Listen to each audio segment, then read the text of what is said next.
Up next.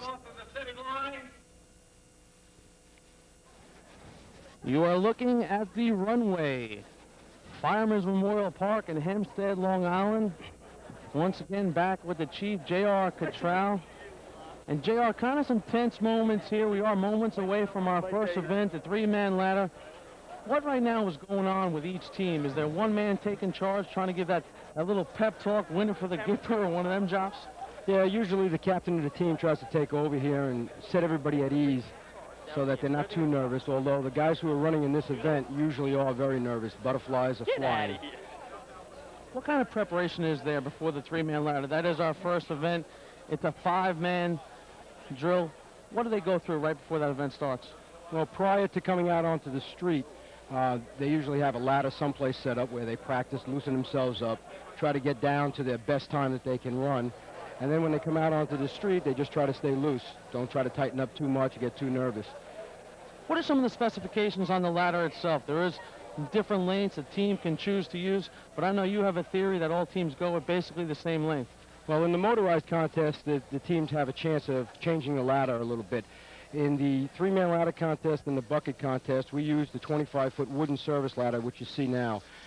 It's made by an outside company to the drill team captain specifications, and it's used the exact same one every tournament that we run. Now, we are moments away from our first event. There is 8 events in all that we will see during the course of the day. How important it is for teams to come right out of the block and get those early points? Well, there are some teams that are stronger in the ladder events, which are the first 3, and then there are others that are stronger in the later events, which end up being the hose events. It's important that teams score in most of the events, and if you're a strong team in the hose event, then if you score a few points in the ladder events, it's to your benefit. However, if you're a strong team in the ladder events, you have to do what you can to get as many points now as you can for the rest of the day. Right now, there is the conglomerate of all the teams on the track, some official business going on, and we are about to start our first event, the three-man ladder. Give us a little simulation of what's going on here, JR. Well, what happens here is that there are 5 men in the event, 3 of which run. There are 3 men that climb the ladder. One starts from 50 feet, one from 75, and the third from 100 feet. They all have electric lights spanning the front of each line that they stand on. As they break the light, the time starts. As the third man grasps and holds the top rung of the ladder, the time will end.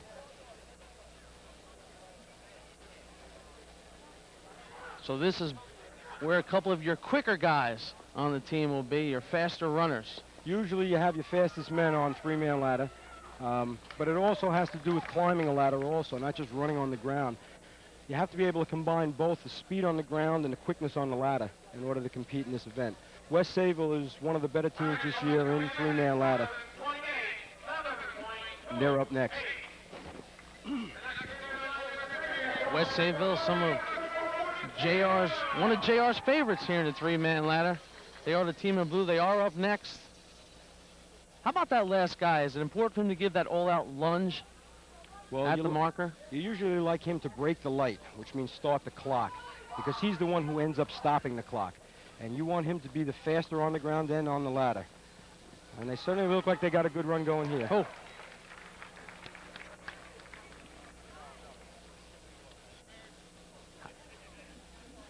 How on earth does anybody practice running up a ladder that fast? I mean, God knows you're not asked to climb a ladder that fast if you were at a fire. I mean, these guys get up the ladder in lightning speed. Well, usually it takes about 2.5 seconds to climb a ladder of 25 feet for the gentlemen that are out on the street. The better ones can climb it in 2 seconds flat. So we really get some speed up on the ladder. In a fire situation, sometimes it takes into account because you want to get up there if you have to save somebody as quick as you can. And here goes West Islip. Right there, you see a backlog on the ladder, and that's got to be your worst case scenario, when the third man catches the second man mid-flight on the ladder. Yeah, usually you like to have them spaced out so that you can climb freely on the ladder rather than have to be bogged down by the guy in front of you. If someone misses, it usually throws the whole shot off. How realistic are the record times you have in the state final? The record for the three-man ladder in the state is 6.04, held by the Hempstead Hornets, a team you are very close to, a charter member of that team, a two-time state champion you were, captained that team. Now, when you guys got that state record, is that a one-timer that you guys just unbelievably everything clicked and you got that time? No, actually, the gentleman who was running three-man for us, Tom Abramsky, happened to be one of the best climbers in the state. He set the record at 6.05 and then broke it again later on at 6.04. As you can see, one little slip and it throws the whole shot right off. Now, as a man, that third man approaches the ladder, do some guys go with like a jump to skip maybe the first 3 steps, or is it important to try and hit a few steps and get your feet under you and then power yourself up the ladder? Well, what they usually do, most racing men usually hit the 3rd rung on the ladder. They don't bother with the 1st or the 2nd. And using that as a propellant, they vault themselves up the ladder. Usually they skip every other rung, and that gives them a little bit quicker speed up the ladder. Most guys run into the ladder as hard as they can, using as little stopping steps as they can, so that they can keep the momentum going.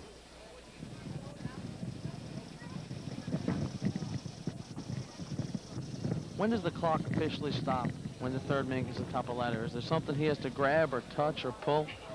If you could take a look at the top of the arch, there are 3 men up at the top. There are 3 officials that are assigned to the finish of the ladder events.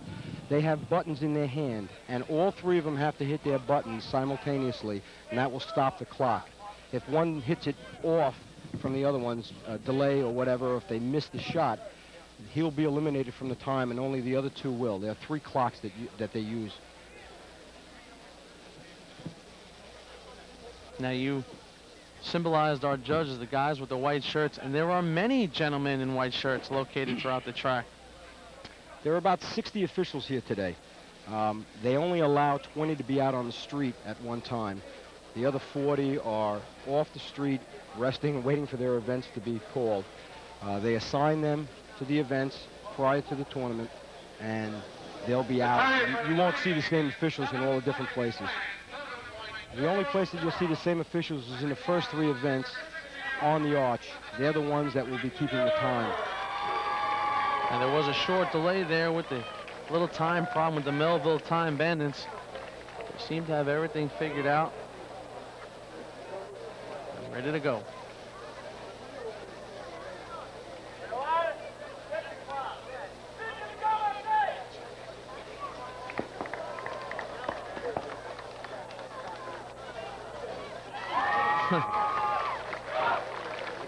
Well, it's a nice smooth shot, but I'm sure as you hear from the time that it's not going to be as competitive as West Sable was.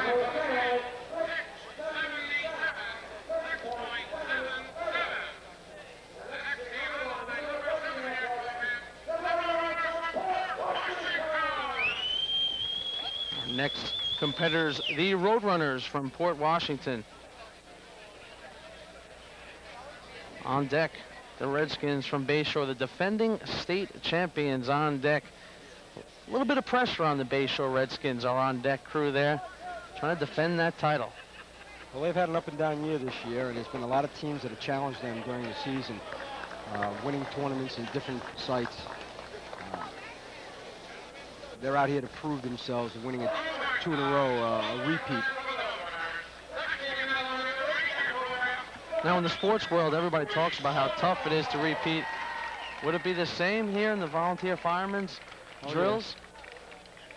Yeah, we have a trophy that's awarded every year to the champion, and it's a 3-year consecutive leg trophy. And what that means is you need to win 3 years in a row the state championship to retire it and take it home. No one has done it since it's been put into place. 2 years in a row can be done. It's been done by a few teams, but not 3. You're looking at the leg man right there for Bayshore. Yep, little slip in the first man. And they don't seem to have a good time. All the basic fundamentals of teamwork, the same kind of stuff that's in the mindset of every fireman, applies here today. I mean, you got to rely on the guy in front of you as well as the guy behind you. Well, as in fire, split-second timing and coordination and cooperation is very, very important. And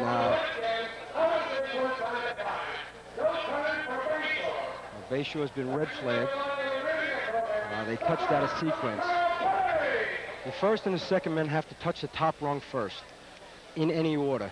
The third man touches after they do. If it goes out of that sequence, they'll be red flagged and their time will be disqualified. So Bayshore, in essence, has no chance to catch any points here in the three-man first event. No, they're out. There's a possible 5 points, 4, 3, 2, and 1 for all the places. We award points for each of the first 5 places. They're out. They've been red flagged. They've been disqualified from the event. So they will come out of this with no points.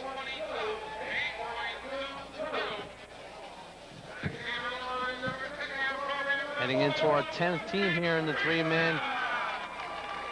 But a team like Bayshore that knows it's strong in the later events, they can be shut out here in the first event with 8 events and still feel confident as the day goes on. Well, there are 8 events to run. There's 40 points to be won. And if you do fail in one event, it doesn't mean at the end of the day you still got to compete, because anything can happen in drills. Not a bad job there by the upstate team, the Main Transit Slowpokes. Not really living up to their name. Got up the ladder pretty good. First thing that jumps out at you when you look at all these teams is some of these nicknames. Every team, it's almost a competition of who can get the better nickname. Yeah, well, it's funny how the names come about. Some of them nobody remembers how that happened. Some of them are cute. The Yellow Hornets, the team that I'm from, we were called 4 different things when they started the team, and they settled on a combination of names from the Yellow Jackets and the Green Hornets, and they came up with the Yellow Hornets. A team like the Flukes, who was a sister team from Hempstead, their name came from the officials announcing from the arch that they fluked, which is a miss at the nozzle, and after they did it a few times, the name stuck. So they come from all different places. Kind of the right name for all the wrong reasons. Yeah, that does happen from time to time out here.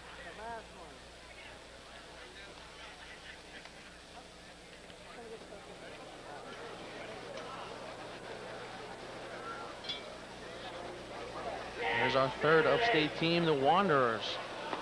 Now they got their name. They're from the Albany area.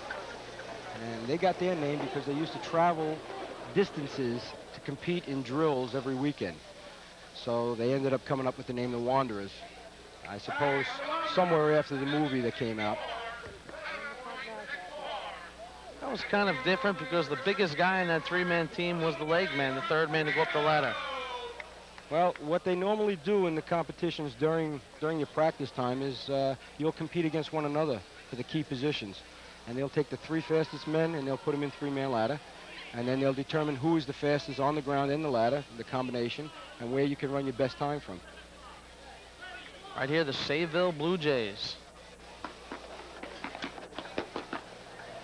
A little slip by the second man slows everything up. And once again, they touched out of order. The third man grasped the rung before the second man, so they'll be disqualified from the event. Many different elements go into a successful run.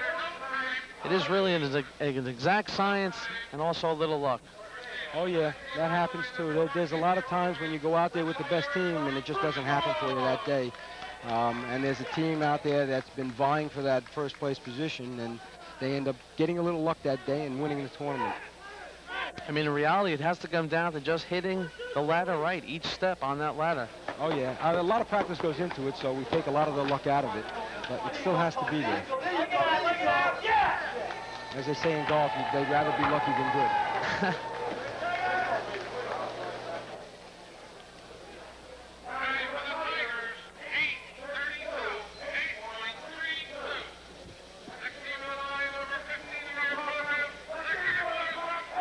This is our 15th team, Hagerman Gamblers.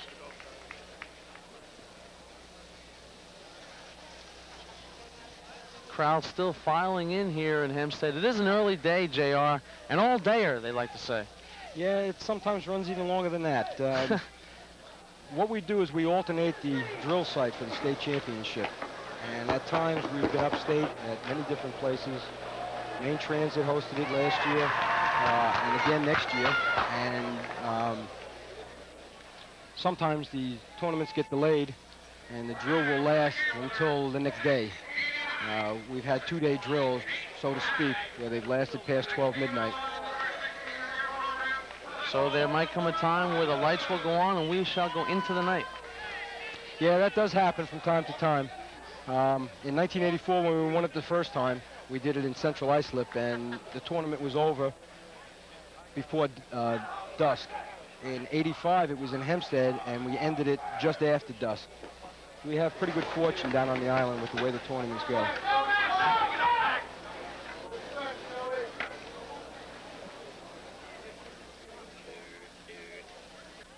Okay, JR, as our 3-man ladder competition rolls on, one of the better runs of the day was our number 3 team, the West Sayville bunch.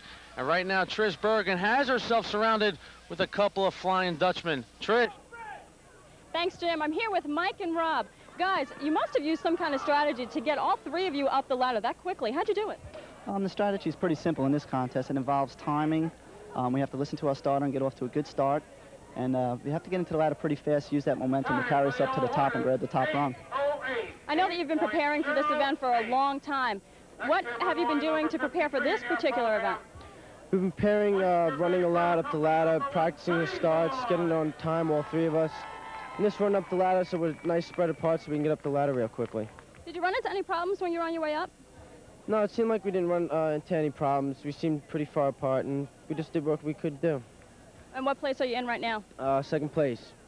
And right now we should stand. We got other teams to run, so we should stand second place. Okay, great. Good luck to you guys. We're going to move on now to the Class B hook and ladder competition. Back at Fireman's Memorial Park, where we are moving on to our second event of the day, the Motor Hook and Ladder Class B. This is the time of day, JR, where you smell the fuel burning, rubber burning. This must be the fan favorites when you get to see the trucks come out there and get up and down that track. Yeah, it starts to get a little bit more exciting now when you start to have man against machine, and the coordination tends to get a little bit closer here with the driver thrown into the mix instead of just a 3-man climbing the ladder. You have 2 diggers, you have a thrower, and then a climber getting off the back of the truck. We have a little time now as they're brushing off the finish line of the track. Maybe a little oil spilled. We'll update you on our standings coming out of the first event, the 3-man ladder. Central Islip with a time of 6.15. Heck of a climb they had, and they took 5 points. Taking 4 points was North Lindenhurst. West Sayville with 3 points. Patchogue with 2. And JR tells me getting 1 point was a little bit of a surprise there. Yeah, the South Hempstead Rascals, a young team. They've been struggling during the year. They've had good times in practice, but could never put it together in a tournament. And today they did it, and it happened to be in the state championship tournament. I think they're very happy with that. Let's check out now our first motorized event of the day, the Selden Slowpokes. And JR, this is the shortest motorized event. Kind of take us through this. Okay, we start the truck at 150 feet from the arch. The time will start when they pass the 100-foot line. So they have a little bit of a head start before the actual time is running. Right, they will do that in the motorized ladder events and the motorized hose events, rather. What will happen is the time will start. The truck will then stop 25 to 50 feet from the arch. The men will get off the back, dig the ladder into the ground. One will throw it, and the other one will climb it.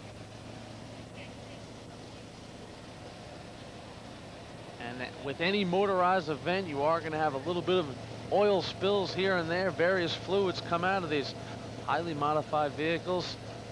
So an important part of your team here at the raceway is the broom crew. Yeah, that has to be done. There is a rule that if the tournament is delayed because of a spill by your vehicle, you will be disqualified. A slight delay is taken into account as almost normal now, but a long-term delay, you can be disqualified from the event. Take you right inside the truck here. Oh, A little bit of a slip getting on the ladder. but he'll finish the climb for good measure. Yeah, most teams do that just to get a time. Now there are overtime in all the events, and overtime in the hook and ladder class B contest is 8 seconds. Any team that takes longer than 8 seconds to complete the event will get overtime rather than the time that they ran. Looking at the North Babylon Tail Draggers. And that is some looking truck. JR, first thing that jumps out when you look at one of these trucks, this is not a fire truck that's going to pull old Mrs. Johnson's cat out of the tree. No, it's evolved through the years. Originally, they started with regular fire trucks way back when. Drill teams have been around since the early 1900s, 1900s. Since that time, obviously, equipment has gotten better in the fire service and has come a long way in drill teams, too. A little sideways on the ladder. Nevertheless, the climb is complete. Yeah.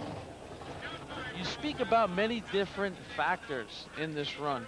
Not only it is the performance of the truck and the ladder crew. The truck has got to brake properly. He's got to pull away properly. A lot of things got to come into account. Yeah, this is where the coordination and teamwork really come into play. You have the driver, who is essentially the first man that has to come into play here. He has to drive the truck and get the team down the street. He does his job. Then the 4 on the back get off, and they all have to coordinate their jobs. The climber and the thrower will get off first. They will hold the ladder up towards their shoulders. And that is the 2 guys you're seeing on directly on the back of the truck? Those 2 guys are the diggers. They're the last 2 off the truck. The 2 guys that are standing up and that are just now getting on the truck. Usually the climber is on the left side of the ladder, and the thrower is on the right side. And they will hold on to a strap. Right, so that they can lay back a little bit and get a better angle to get off.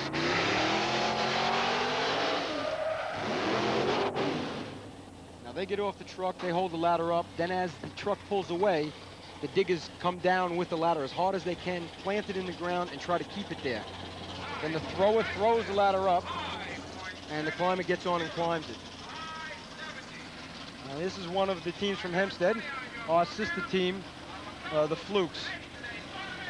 They've had a little problem this year with injuries, and they've been substituting people in their events. They're always capable of running a great shot, though. You see the driver right there, boy. He's got to be as pumped up as anybody. Let that throttle go and take it to the limit. Yeah, you do put the pedal to the metal here, and the same is true for the brake. He has split-second timing to go from the gas to the brake and then back on the gas. These events are measured in hundredths of a second, and there are times where that does mean the difference between a point and no points. There they go.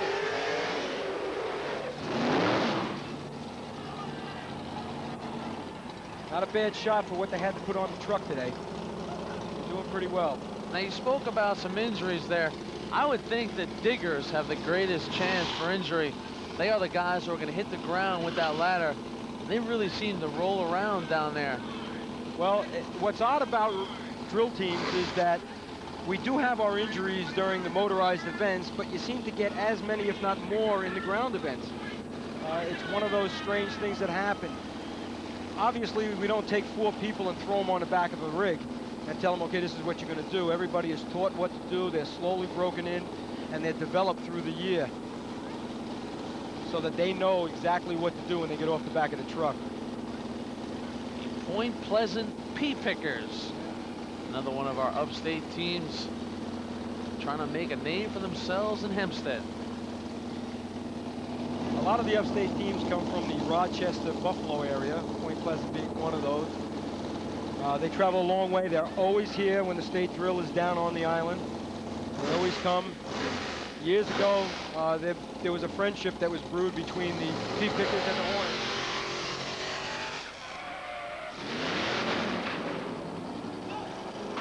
A little slip getting in the ladder and on the ladder.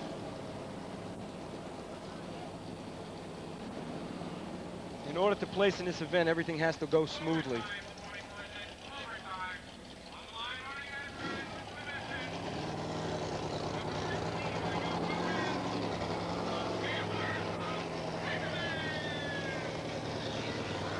Stepping up there now, Oyster Bay. Rough Riders. Gamblers, it says on the side of the track. And this is the Hageman Gamblers that are up now on the line. Okay. Hageman is in a running the state drill in 1995. Got themselves a convertible. Yeah, there are some teams out here. Well, we don't have to worry about the elements. You don't run in snow. It's a summertime event. Like every driver, turn the hat backwards. Not all of them, but a lot of them do. Come on, it's a macho thing, JR. You know, you Yeah, I gotta- guess it is. I guess with the loud engines, you got to turn your hat around so you look the part. A little tough on the release there of the ladder. Like I said, it takes a lot of coordination, and it just doesn't happen one day. You have to practice and practice and practice. Teams are out there 2-3 times a week, 3-4 hours a night practicing.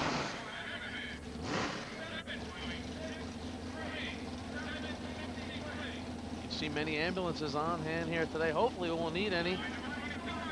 Most of the injuries, JR informs us, bumps and bruises, a few cuts and scrapes. I suppose, again, that goes with the mentality of being macho. Nobody wants to get treated for any injury. They want to get back on the truck and run again. You got it. These are the Rough Riders. This is one of the newer trucks you'll see out there. Many of the teams go with the old traditional trucks. They look a little better. It gives you a little more feeling of tradition as far as the racing goes. But some of these guys just want to go with that modern horsepower. Yeah, there are some advantages to the newer trucks.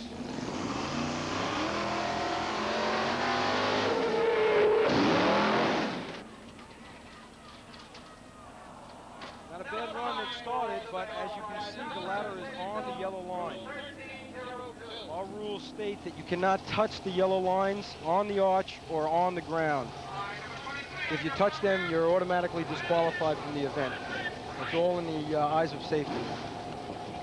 And there are quite a few rules that are in the book for safety and safety only.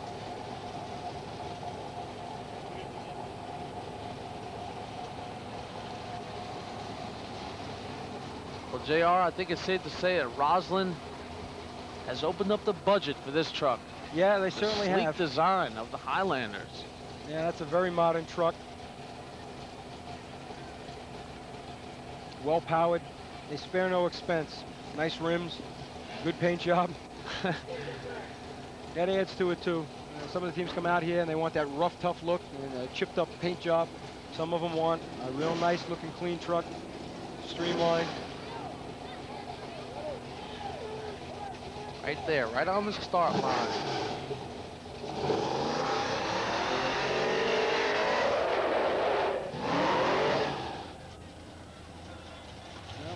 Ladder's a little crooked. It's a little tough for the climber. You try to get the 3 guys that are on the ground to make that ladder as easy as possible for the climber to climb. As you'll be able to see as the events go on, the smoother it goes, the faster it is, and that's the easier time to get good. I'd imagine that is a tremendously different feeling than climbing a ladder that's stationed at the top as opposed to a ladder that's propelling itself through the air. Oh yeah, there's a lot of coordination just for the climber alone that he has to get used to getting into the ladder, putting his foot on it, and then climbing it as it's moving into the arch. It doesn't come overnight, and the good ones practice a lot at it. Huntington Manor Bulldogs step up there. All right, he's got the goggles going there. No hat, little goggles.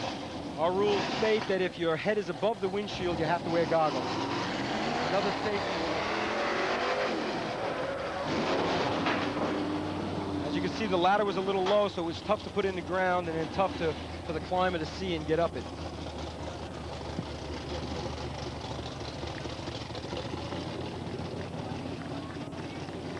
The majority of crews wearing the helmets. Helmets not mandatory. Long pants are. Must have a shirt tailored with sleeves. Yeah, your pants have to go below your knees. That's considered long pants. Helmets, which has been a discussion in our rules for many years, are still not mandatory, but every year we move a little closer to doing it. A lot of the older runners on the team aren't comfortable with the helmets. I guess it's similar to what hockey did, where Exactly. the older guys don't have to wear helmets, the new guys do. Of course, you get used to doing it so long without the helmet. All of a sudden, you put on the helmet, you have a couple bad runs, and what do you say? Yep. It's this helmet that's slowing me down. That's what's going on. It has nothing to do with your feet or your hands, it has to do with your helmet. Of course.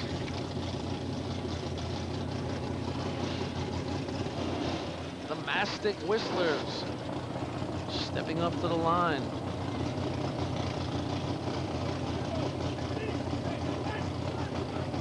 Really is a tremendous psych job with these guys when they're on the back of that truck. Like to pump each other up, couple high fives. Well, what's happened through the years, we put a time limit into the books. As you can see, they touch the yellow line, so they're disqualified automatically. And we put a time limit into the book when the officials give you the okay to run and when you have to leave the line. There's a 1-minute time limit from the white flag to when you have to leave the line. That kind of cuts down on the hand slapping and all the rigmarole that goes on before the event. But it still can get carried away at times. We've had guys who used to psych themselves up by banging their head on the side of the truck. But you have to be pumped. You have to be ready to do pumped. this. And I would think you got to have a little bit of a reckless attitude to stand on the back of that truck, JR. Not everybody in the fire department, I think, would want to do it. No, just as I think not everybody wants to be a fireman. You have to have a little bit of that mentality to be a fireman also, to run in where people are running out of. And Hempstead all set to go, and the Minutemen make their way down the track.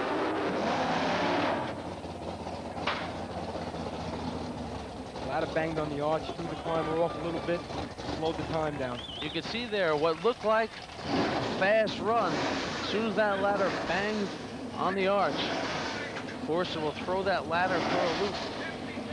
That climber.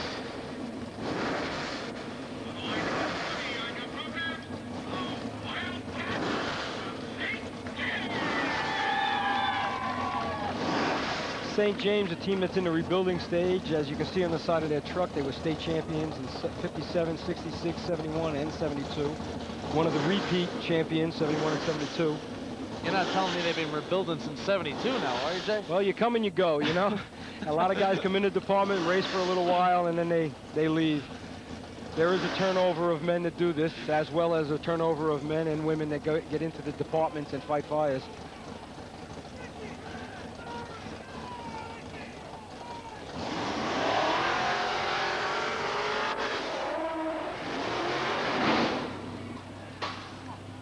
Slip by the climber, throws the whole shot off. Since 72, they've been in the running, though, during the years. They've been up there, finishing in 2nd, 3rd, 4th, or 5th place in state drills in that time span. They've always been around, and they've always been a team that you could expect something at any time. And I mean, that's something to be proud of, to just finish one of those top slots when you have so many teams competing and the room for error is so thin here with these competitions. Yeah, you can never tell what's going to happen during the day. I mean, there are 8 events to run, and there's points to be totaled up at the end through those 8 events. So anything can happen. Our neighboring West Hempstead team, we've become friendly with them through the years. One of the things that we talked about before is that the camaraderie amongst the team itself gets very tight, and then later on, after the drills are over, we all tend to mix with one another and become friends, and that's happened through the years with a lot of the teams.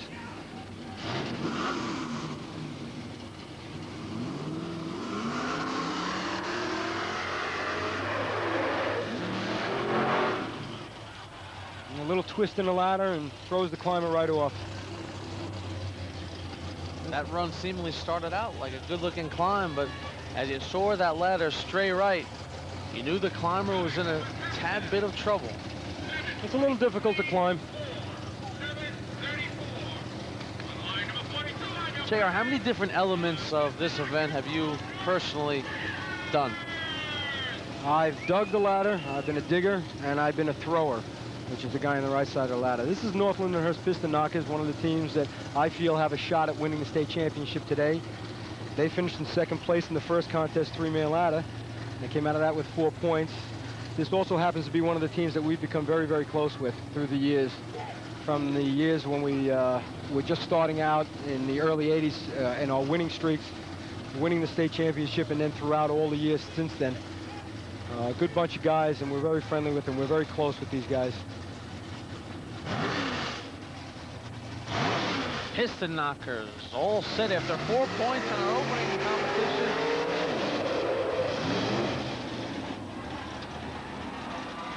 Right there, a smooth run, and the crowd acknowledges it. Trish Bergen is standing by with another guest. Trish. Thanks, Don. I'm down here at the track with the Hempstead Flukes. Don, team effort was definitely an important element in this particular event. How did you guys keep it together? Well, in this event, as well as the 7 other events you'll see here today, it's an integral part of what goes on all day long. It's 10, 12 men, whether it's on the back of a truck or running down the street doing the ground events. It's an integral part of what goes on all day long here. Everyone plays a part in every event, all day long. Okay, timing was also very important. You guys were going top speed. How did you keep your timing down? It just comes from practice. We've had a few injuries this year, but practice, work new guys in, and eventually the timing's going to come. You just have to keep working at it. Okay, now you were the one who went up the ladder. What was that like? A lot of hard practice, I'll tell you that. Last couple of weeks, I just been practicing really hard, and I got good teachers to help me out. How did you get selected for that? We had about 8 guys get hurt, and I was next in line, so I'm the only one that hasn't gotten hurt yet. Does it have anything to do with weight, who goes up the ladder? Excuse me? Does it have anything to do with weight, who's determined to go up the ladder? A lot of momentum, too. If I guess the truck will give you all the momentum that you need to go up. Okay, great. Thanks a lot. Back to you, Jim. All right, Tricia, thank you.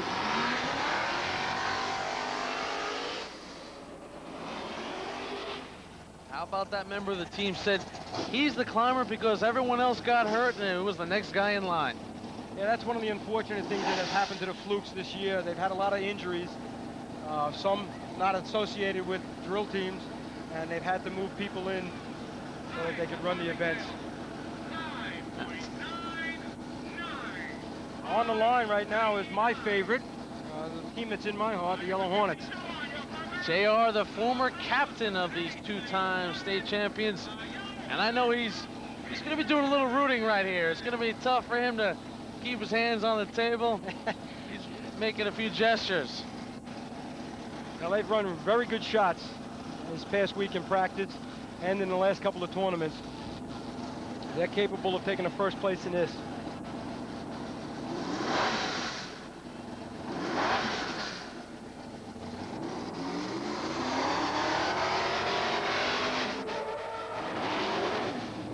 Hempstead, Yellow Hornets not getting their way up the ladder.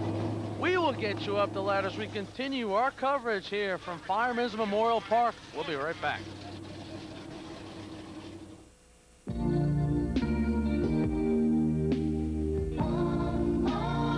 Because disaster strikes someone every single day, there's always going to be one more night someone needs food, shelter, and a place to rest.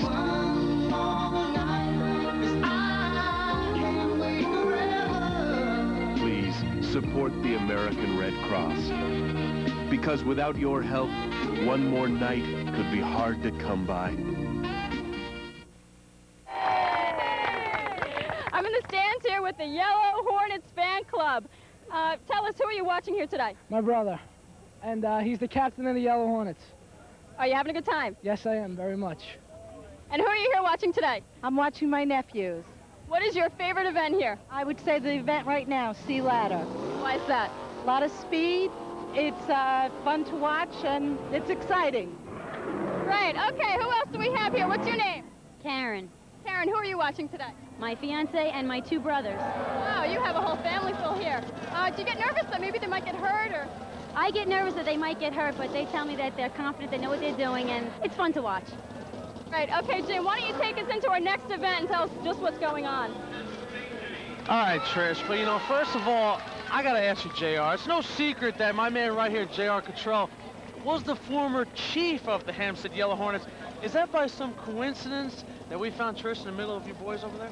Gee, I guess so. I don't know. I did talk to her before, but I don't think I told her that. And just reiterating something that happened earlier today, we had a record broken earlier today. The Central Islip Hobos beat a record that was held since 1988 by the Lindenhurst Snails, of course that is, in the Motor B hook and ladder. Here is that run, 4.95 JR. What makes a record run like this? Well, total coordination and the fact that they know what they're doing. They've been around that time all year long. They're one of the better ones in B ladder and C ladder. And their coordination today was obvious. I mean, breaking a long-standing state record since 1988 is something to boast about. Everybody's been seeking that record for quite a while, and they finally did it. Congratulations go out to them. Right now we are moving on to our motor hook and ladder Class C. And bottom line is with Class C, we move the truck back on the course, a lot more speed, a lot more tenacious braking, and maybe even a few more bodies flying, JR. Well, that chance does always come in.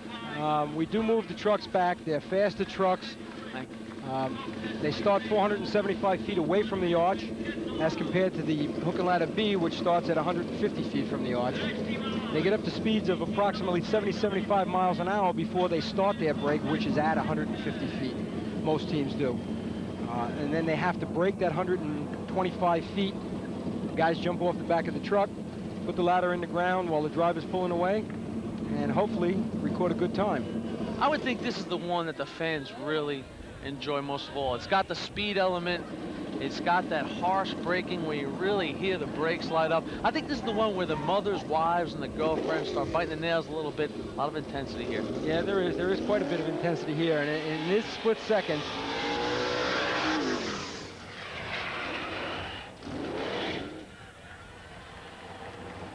nice run by West Hempstead Westerners.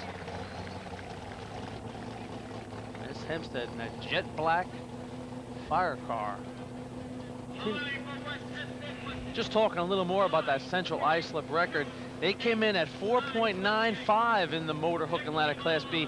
The record was 4.96, 1/100th of a second. Everything counts.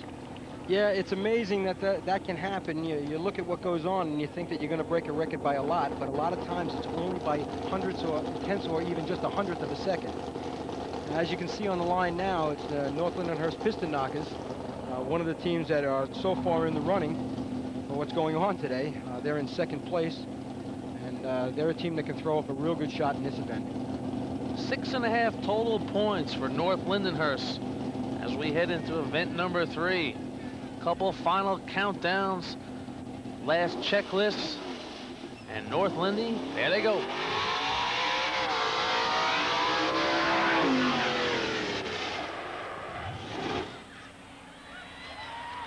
There's a good one. Nice shot, very nice shot. Everything was very well coordinated there. Even from a person who hasn't seen too much of this, you get a feel for what a good run is when you see everything click. Yeah, smooth you can sail. tell. You can tell. Right into the hood scoop, we take you right there. You see every car set up differently. Each driver is positioned differently in their cars. Time to hook up that ladder. Well, everybody has their own little things, the way of running, the way they design their racks to hold their ladders. Obviously, as you can tell, a difference in the trucks. These trucks go through so many checklifts and safety measures. They check the weight, body, transmission, brakes, tires, exhaust, cooling system, fuel. Everything's got to pass inspection. Now, there's a long list that we have in our rules that you have to go through in order to be able to compete with these trucks. It's not like we just take a truck and throw it out there. We have guidelines that we go through all year long, and over the winter we readjust those guidelines to make sure that everything remains safe. These trucks are inspected before the year begins, before they run, and they have to remain that way through the year. Hicksville Hicks. They dug a little bit outside the safety zone and skidded in, so there'll still be red flag. Once you touch the yellow, that's it, you're out. It looks like they stopped a little bit too good for this. Everything must go just right. That North Lindenhurst run was a 9.17, which puts him in first place in this event. That's an impressive run. You see our teams in the standings as you take a look at the stands, and it's starting to fill in here. A couple hours into the competition, really brings out the people. North Lindy, you gotta like the consistency factor. No busts in any event. You always want to pick up points, and that's what they're doing, putting themselves in a position to be able to place in the later events. Well, that's very important. We discussed that before, that you want to, if you can't take a first place, you want to get points. And there are going to be some events that you're going to be better, and some events that someone else is going to be better. So you still want to pick up points here and there, just to try to get something out of the event. It all pays dividends later on. Because with 8 events, a team is going to have their specialty events, the event where their strength is. So if you can pick up some points in an event that maybe you're not supposed to, that really puts you in a nice spot. Sure does. And that also, you have to remember, pushes somebody else out of that event. The Mud Ducks letting it fly. Whoa, whoa, whoa. A little bit too hot. Overshot the target. Yeah.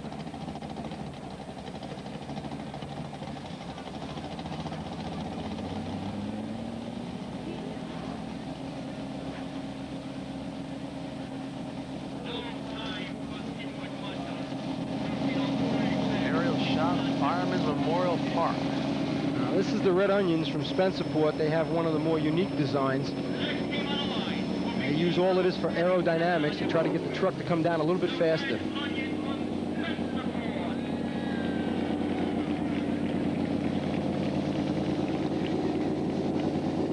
Lots of horsepower right there, lots of horsepower. These trucks develop anywhere in the neighborhood of 650 to 700 horsepower.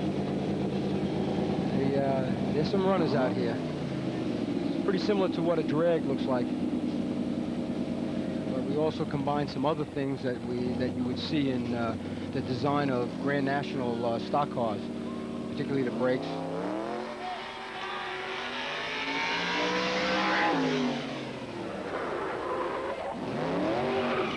Not a bad run going. Nice clean run. The time will tell what the truck did on the way down and in the break. Clean run. The Red Onions. A positive run as children of all ages come out to see the fire trucks. Maybe a couple of future climbers right there, JR. And there he is. Yeah. Sparky the fire dog. I knew he'd be here somewhere. You gotta love it. The kids do love this. I know that after we're done watching the drill, my children will go home and they'll be playing with the garden hose in the backyard. They'll put a ladder up against the house and they'll be climbing 3-man ladder out there. Well, as long as they don't take Daddy JR's car and try one of those brake standers and catapulting the ladder up on top of the bedroom. Not yet, not yet. A few years to go before I think I can worry about that. I think this is one event you really can't practice at home. No, not this one, no. North Belmore Rinky Dinks.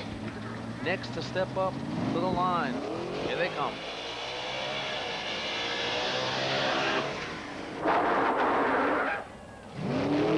Stayed there a little bit too long in the break. Got him there and he stopped well, but he stayed a little bit too long there and he didn't get him off the truck. That takes your time away. There's a lot of different things that the driver has to do in order to make this shot work. Now, what can these guys do for practice? We just spoke about it's not something you could obviously do at home, and you obviously can't go out to a local parking lot. Can you come access yourself to tracks like this with your crew and make practice run after practice run? Yeah, most teams do have a track that they practice on. Obviously, this is the home track of the Yellow Hornets and the Flukes, and we practice here 2 nights a week, sometimes 3, each of us. As you can see, the Yellow Hornets on the line. So each team does have some place to practice. Otherwise, it would be impossible to come out here and do these things. It takes a lot of practice to do this. It's not something that you can just do. Just as it is with firefighting, you have to practice that too. You have to go through drills with that too in order to become proficient at it. The same holds true for drill teams. So the Yellow Hornets step up there looking to get some points.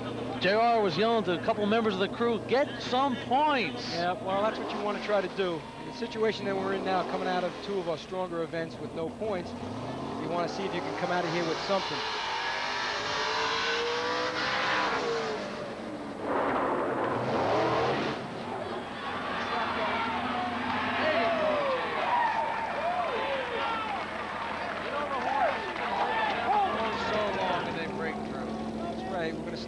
Sting you sooner or later. Okay, yeah, you led me into that. I spoon-fed that one to you, but it's all right. The Yellow Hornets. That's first place so far, 9-10.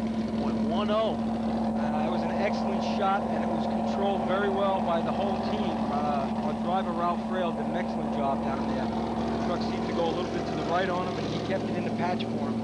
They were able to keep it within those yellow lines on top of the arch. Very, very important. That would have been an automatic disqualification if you go outside the yellow lines. That's right. That's one of the things that I was trying to advise them with, is just to get points here, because there's 8 events left. We get points here, we got 7 more to go. And anything can happen. Teddy's boys firing it up, ready to go.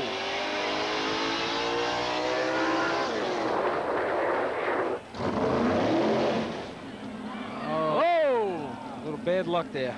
Ladder took a little twist on him. I had a good shot going. And don't think for 1 second that these guys are not athletes out there. You saw that climber right there go about 7-8 steps high, and he had the presence when he felt the ladder going just to hop off and take a little leap. Yeah, Joey's a very good climber for them. He's come very, very far in the few years that he's been racing. He's an excellent drill team member.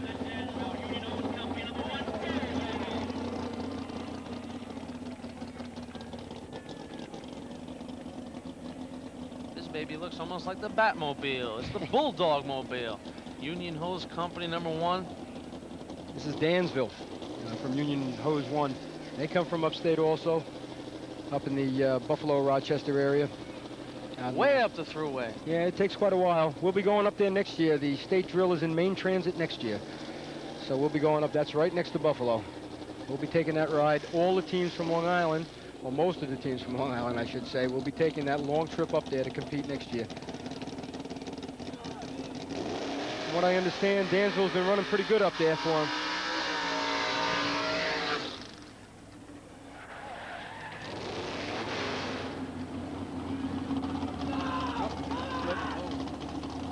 Decent run going there, a little slip.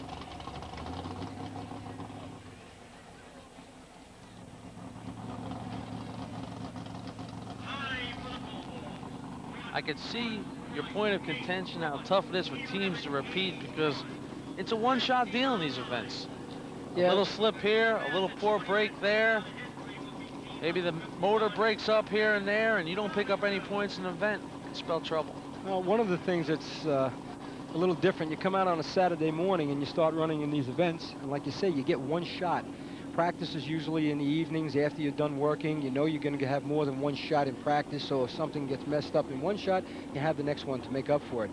Here it's one and that's it.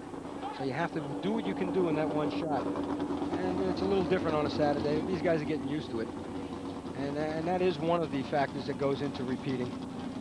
But it's also when you're the #1 team, everybody's shooting for you. Everybody's trying to get better and better so that they can beat you, and you have nobody to shoot for. This is the Farmingville Bandits on the line.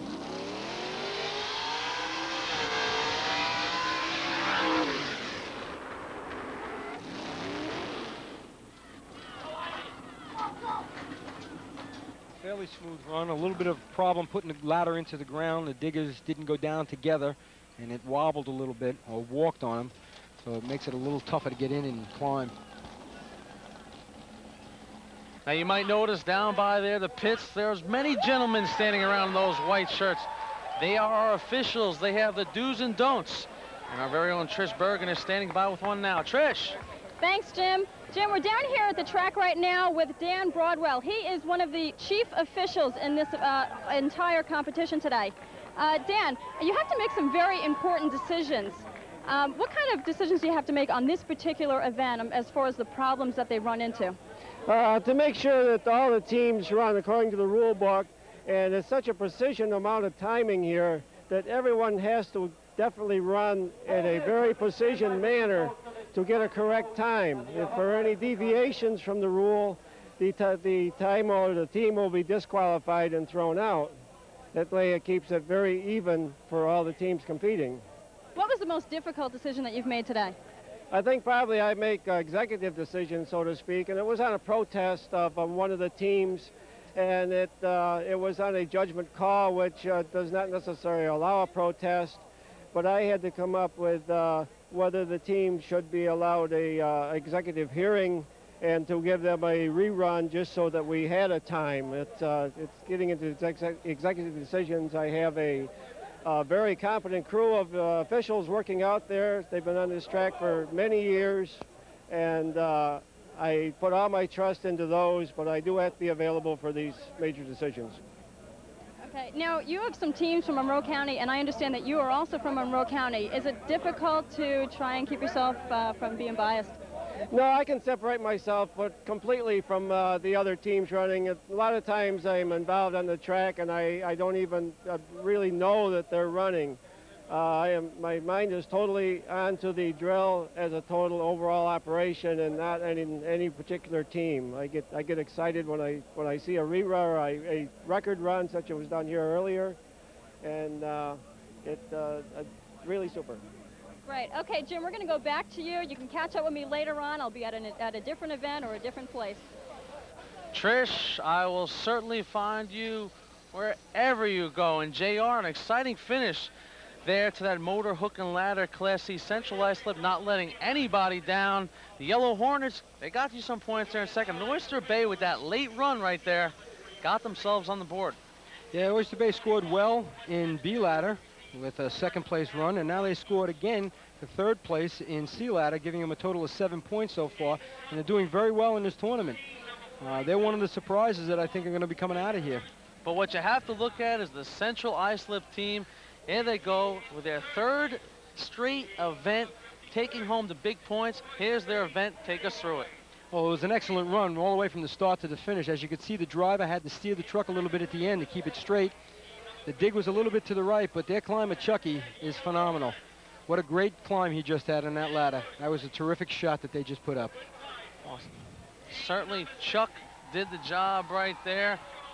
We shall move on to event number 4 as Cablevision's coverage of this fire competition continues.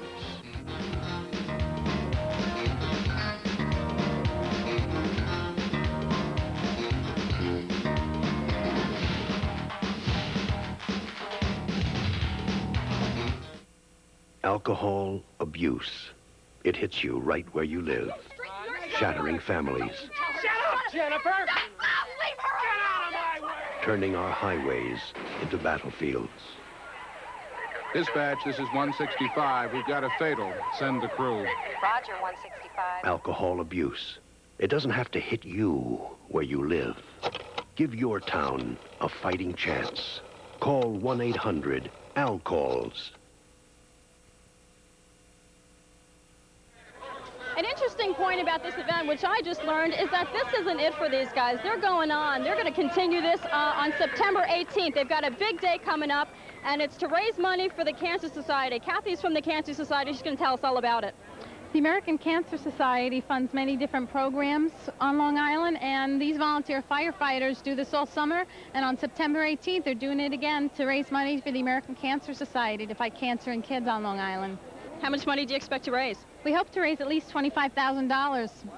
Now, I understand that the Cancer Society has different programs. Can you tell us a little bit about where this money will be divided up into?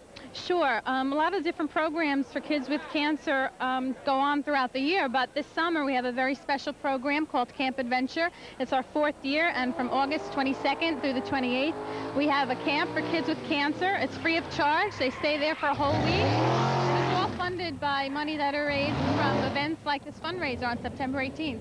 Okay, now you two gentlemen are from the Drill Captains Association, and I understand that you play a role in this also. What's your part? That's correct. My name is Gary Kyle. I'm the chairman for the cancer tournament this year. Angelo Catalano is co-chairman, and we're currently from the Nassau-Suffolk County Drill Team Captains Association. And it's kind of a fun tournament for us. We get the chance to send all the proceeds that we raise for that day to a good cause, which is the kids with cancer. And every volunteer fire department is enthusiastic about this, and they give more than 100% cooperation on this.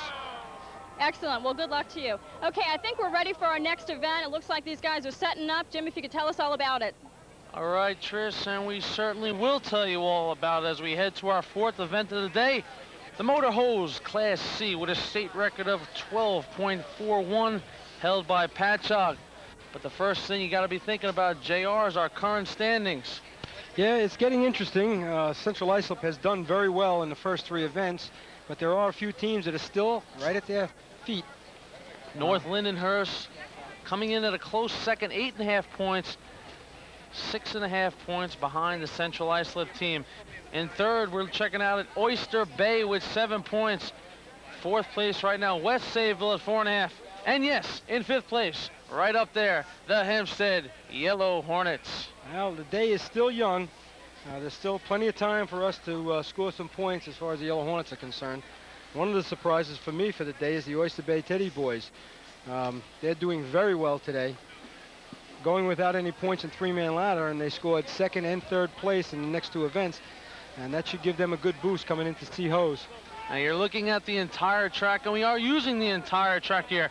We have moved on to a little water action. Yeah, this is the C-Hose contest. This is using the C-Truck. They start from 675 feet from the arch, drive down the street to 200 feet, drop the man off like he just did, which was an excellent shot, then go back up the street another 150 feet, drop the nozzle man off, and they attempt to hit the target, which they just did from West Sayville. That was an excellent run. Very successful run by West Sayville. Many intangibles in this. You got the drop-off, the double drop-off, grab the hose, release the water. Yeah, as the event goes on here, as you can see, it gets more and more technical with coordination. You have the driver naturally in all of these events, that is very important, but you also have the hydrant man who has to put the coupling on the hydrant and turn it on. And you also have behind him a man who anchors the hose when he gets off the truck so that the hydrant man is free to do that. They drive up a little bit further, drop off a nozzle man and a breaker man. Well, something just happened to their run. A large O came over the crowd, as I think there was a penalty levied against the West Sayville Flying Looks Dutchman. that way. That's going to hurt them if that's true. Getting back to what I was saying, the nozzle man and the breaker man get off up at the other end. The breaker man disconnects the hose, the last length of hose, allows the nozzle man to put the nozzle on and hopefully hit the target pretty quickly. Now, JR, within each one of these events, you have to place some emphasis on one part of the run. Now, where would you say, if you were watching this as the team captain, as you once were, what part of this drill would you say would concern you the most that you guys had to pull off? In this particular event? Sure.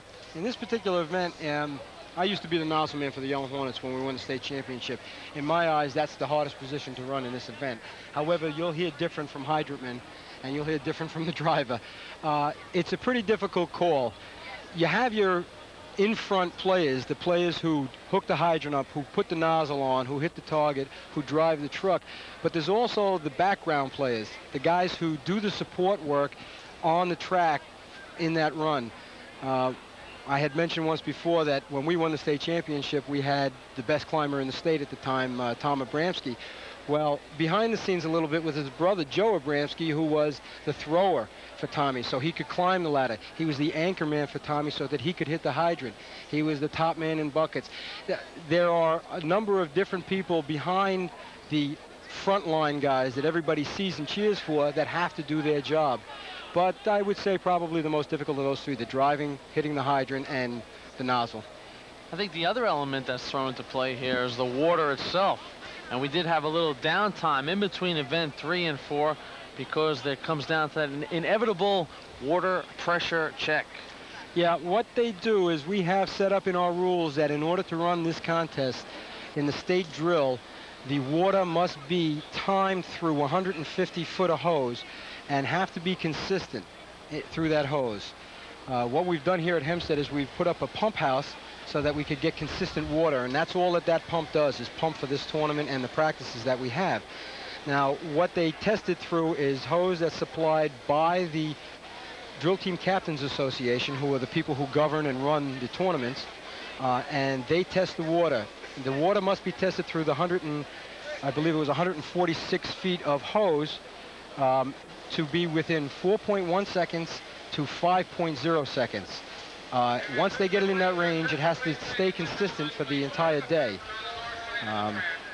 If at any time it varies, it's allowed to vary up 0.2 of a second. So it could be, if it's set at 4.7, it can be up to 4.9 seconds, and it can vary down to 4.6 seconds.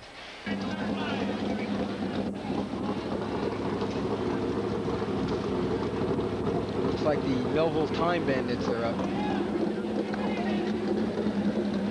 Time Bandits strapping on the helmets, put the chin strap on, grab that hose nozzle.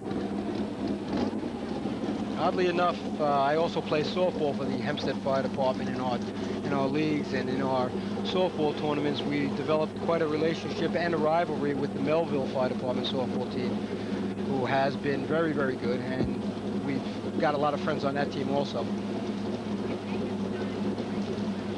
Time Bandits staring into the red flag, which of course means stay right here.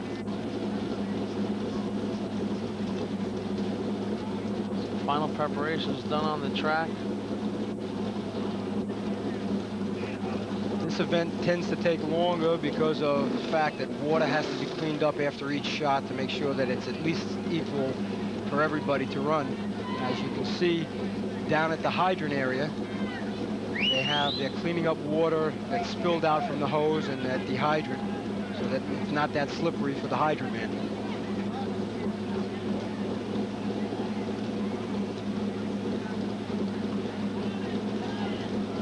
Okay, it looks like Time Bandits are just about set to go here.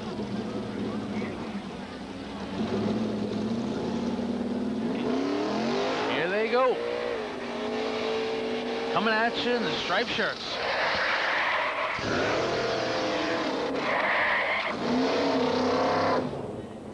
Once again, a little bit too far down the street for the hydrant man to stop. A new team out on the course, though, the last couple of years, and they've been doing very well.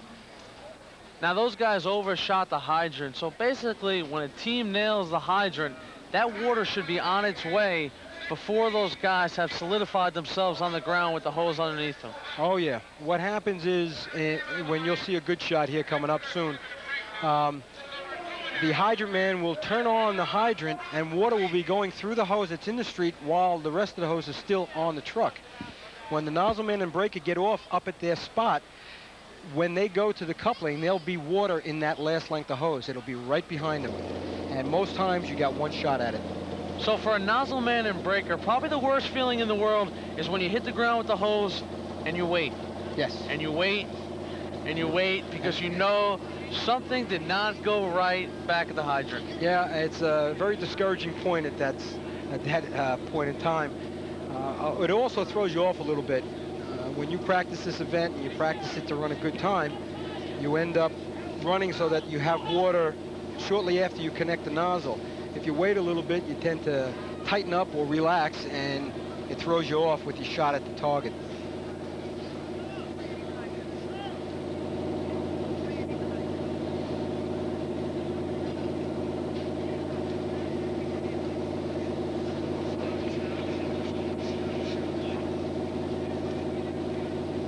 Couple more brushes from Team Squeegee down the track.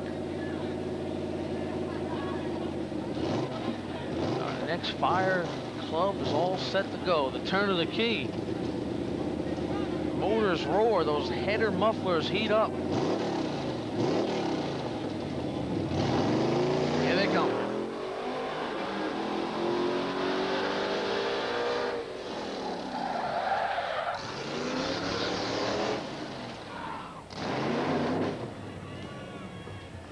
Oh, had a little problem breaking it. Nozzle man did a pretty good job there. Nozzle man with the quick roll dive. Yeah.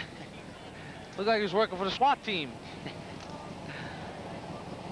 There they are, Team Lindenhurst, our second place squad. Check that. Our second place squad is, of course, North Lindenhurst. This is the Lindenhurst Snails, state champions in 1987.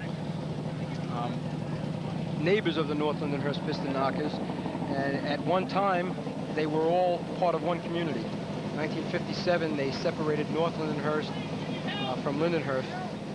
And there's been an intense rivalry ever since between the two teams. And I have one of the more unique sea trucks out on the street, and every time they get a new one, it's of a different design. That one really jumps right out at you. Here they come, right at you. Check that out.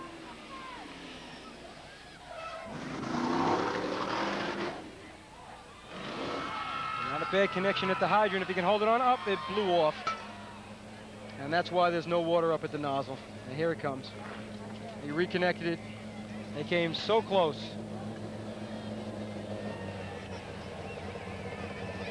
Once you go with that reconnect, it's basically academic, though. Pretty much. Now, you saw right there, Lindenhurst, they jumped off kind of early. Their momentum, which I would think would be to your advantage if you're going to miss time to jump off early. This way, your momentum carries you into the hydrant, as opposed to putting on your brakes, your leg brakes I'm referring to, and having to backtrack back to the hydrant. We got one of the co-hosts, the Hempstead Flukes, on the line for their run. As you heard before with the interview that Trish did, they've had some problems with injuries. We're down to their third hydrant man in depth. But they're always possible. There's always a possibility to make it to the shot.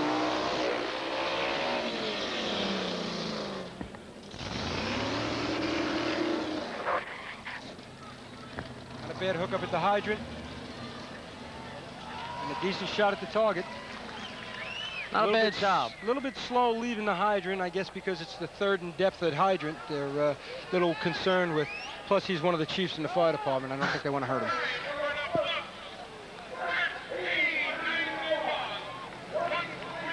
Not a bad hookup as the water drains through. And right now, JR, we're going to catch back up with Trish, who's standing by with Mr. President. Trish. Okay, Jim, we're standing here with Bob Bean. He is the president of the Drill Team Association. Bob, you've been around for this event for 35 years now. Right. Are you pleased with today's turnout? Absolutely. Things look great. It's one of the best crowds we've had in years. Everybody seems to be running well, doing well. Everything has been fairly safe up to this point, and I'm quite happy with the whole thing. Great. Now, besides the firemen competing here, we're having a little competition with the weather. You think that's going to give us any problems? Well, I don't think so, because we're already into sea hose. We get through this as one of the heaviest events that we have to worry about with the weather. Unless we have a torrential downpour, I think we'll keep right on going. Okay, great. Jim, we're going to go back to you. Thanks a lot. Hey, Trish, thank you, too. Who was that guy behind you making fun of you? I'll get him later, don't you worry. Back on the Motor Hose Classic, he makes a good point there about the weather. This is the event you want to get through before the rain, because the next couple of events are on foot. No, what happens here, this is the event that, obviously, the last event with the great speed in it, with the sea trucks being used, doing 70, 75 miles an hour.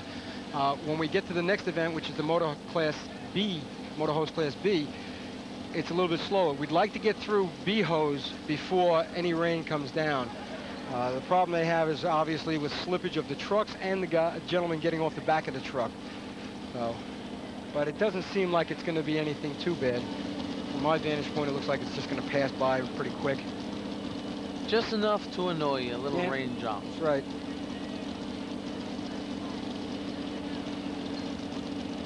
Looks like our next squad. Point Pleasant Pea Pickers. Point Pleasant Pea Pickers. I'm not going to ask you to say that 5 times fast, JR. They have given each other the thumbs up. The shields are down on the helmets. Last little check, and they're off. Out of your picture.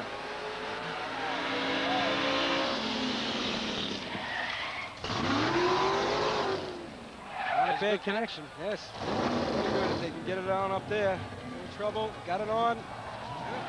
Not too bad. Not too bad. Had a little trouble hitting the target. But not too bad of a run for Point Pleasant. Not too bad. Point Pleasant just might have got themselves in the top 5 with that run. It's always interesting to watch the teams from upstate. People are rooting for them. Like to see them score some points. We've got North Lindenhurst piston knockers on the line now. There you go. In second place overall with 8.5 points. They will certainly be looking to keep pace with Central Islip, who is pitching a shutout, 15 points. Yep, 15 for 15 so far. We've got some pretty good runs up there. It's going to be tough for them in this event. Just score, baby, just score. Now, that's the name of the game when you get here. You want to keep getting points, and hopefully one of these next few events you'll be able to score big enough to put you in the lead. You see that New York State champs 1981. North Lindenhurst hoping to go back to the paint shop. Yep. After today for some new detailing. You always want to add a comma after that state championship so you can add more. And here they come.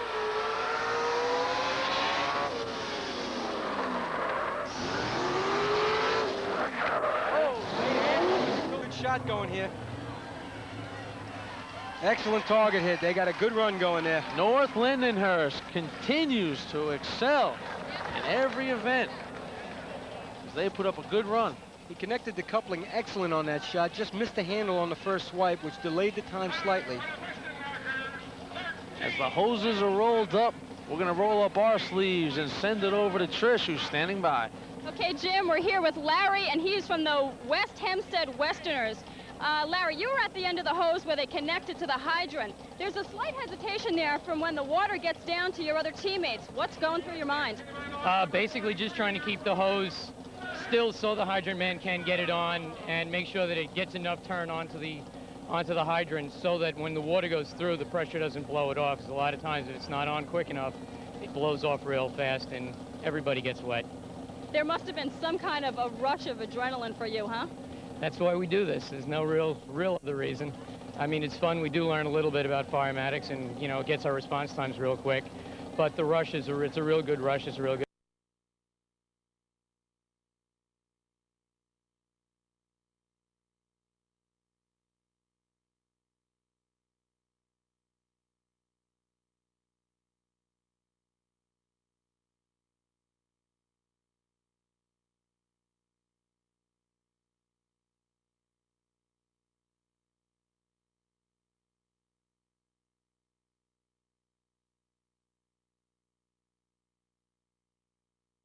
Support the American Red Cross.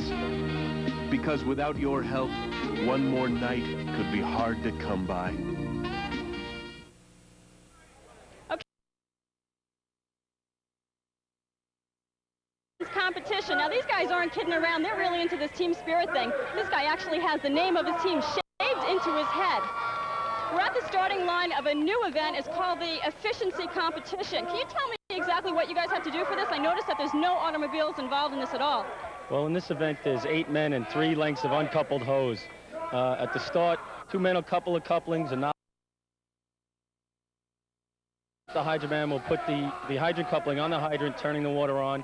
The water then surges through the hose, and the nozzle man will hit the target and end the event. Fastest time wins. Okay, nozzle man, it seems like it's all up to you at the end. Are you nervous? There's always a little bit of nervousness in there, but as soon as you step off the line, the adrenaline takes over, and you hope for the best.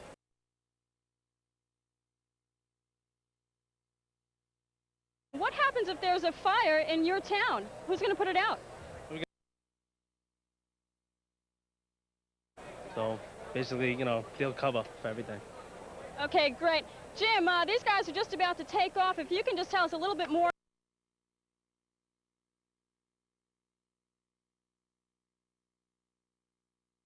Okay, Trisha, just one word of advice.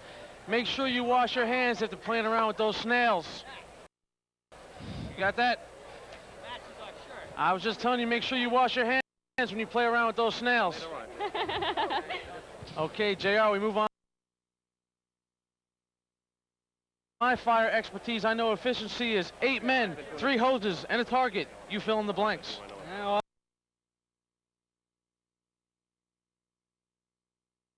Well, what they do is they start 50 feet from the hydrant. At the start, they break the light, start the time. On the run, puts the nozzle on. The hydrant man runs up, connects it to the hydrant, turns on the water. They stretch the line out into the street, 150 feet, and they hit a target that's 175 feet away from the hydrant. Okay, looks like our hydrant is all set, ready to go. Westbury is on the line. We are moments away from bringing you yet another look to the fireman's drill. Event number 6, the efficiency. Let's see just how efficient these turtles from Westbury can be.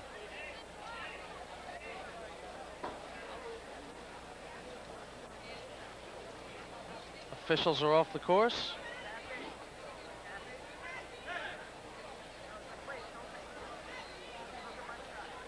And there they go.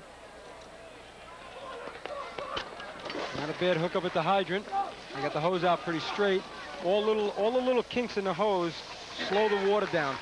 So you've got to try to get it stretched out as straight as possible by the time the water gets there. Wasn't a bad shot for Westbury.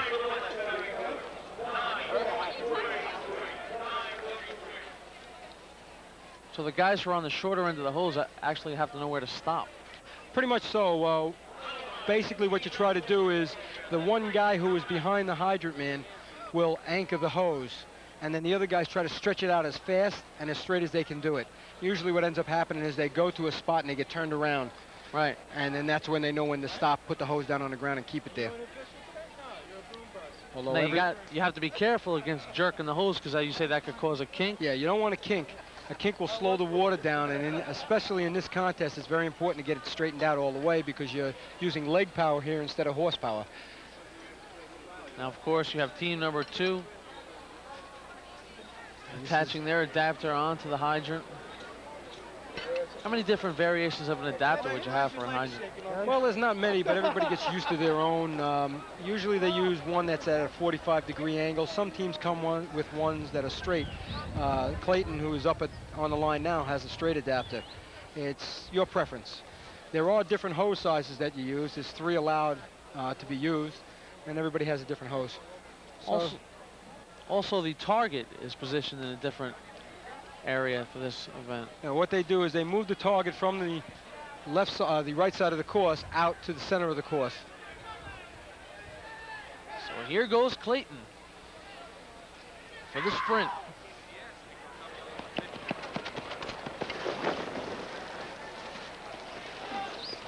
Not too bad of a run, a little slow at the hydrant, and a little bit of a miss at the target. Now, can you go as close to the target as you want? You have to stay 25 foot away from the target. There is a line, a double white line, that you cannot go over with the nozzle. You can go on it, but not past it. So you have to stay 25 feet away from the target no matter what. This is a big run for West Sable right here. They're on the line. They have sole possession of second place right now with 10.5 points, and they could use some points right now. Try to move up on Central Islip. 3 events left. They can pick up some points and hope that Central Islip gets shut down, which kind of looks improbable at this point in time. Central Islip has come in. It's one of our more focused teams. Yeah, they seem to have it on the ball today. They know what they came here to do, and they're doing it. I mean, JR, you must be a guy who knows when, like you said, a team comes in on the ball and they get that momentum and that concentration, and it just seems like, as a fan sitting here, you just know these guys are going to give it a run for the money. Yeah, they're keyed up, because for a team to miss in one event and then come right back in another event like they did is a sure sign that they're ready to run the whole day. Here go the Flying Dutchman. A very nice hit at the hydrant. The hose is out. Target was hit. That was a very nice run. In full stride, he hits the target. The Flying Dutchmen are happy about that one. It's a good time.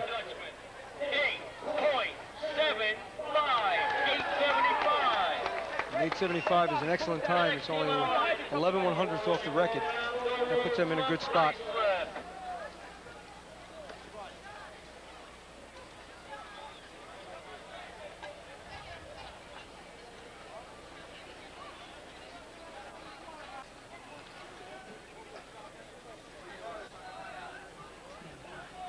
Looks like the Melville Time Bandits stepping up in their prison fatigues. They got a good bunch of athletes on this team. This right here is going to look like a prison outbreak to you at first glance. And They're over the wall. That's pretty good. Good shot. Very nice shot by the time bandits. Good target right there. The target was very giving. First sign of water, and the red dot came flying. Well, that's also very important. You could lose a lot of time down there. Hey, there's our friend Sparky the Fire Dog. He's been a good buddy to everybody today. Look at it. They can't get enough of him. Go ahead there, boy.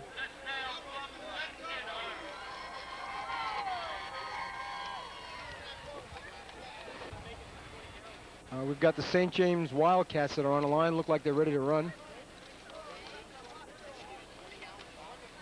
St. James, a strong contingent from St. James here. Seated right next to us. They'll be hooting and hollering once the boys break from the line. Final preparations. And St. James is off. Good hydrant hookup. Good hookup. The hose is getting out. Nice hit on the target. And you can hear the crowd respond as St. James in sync that time from start to finish.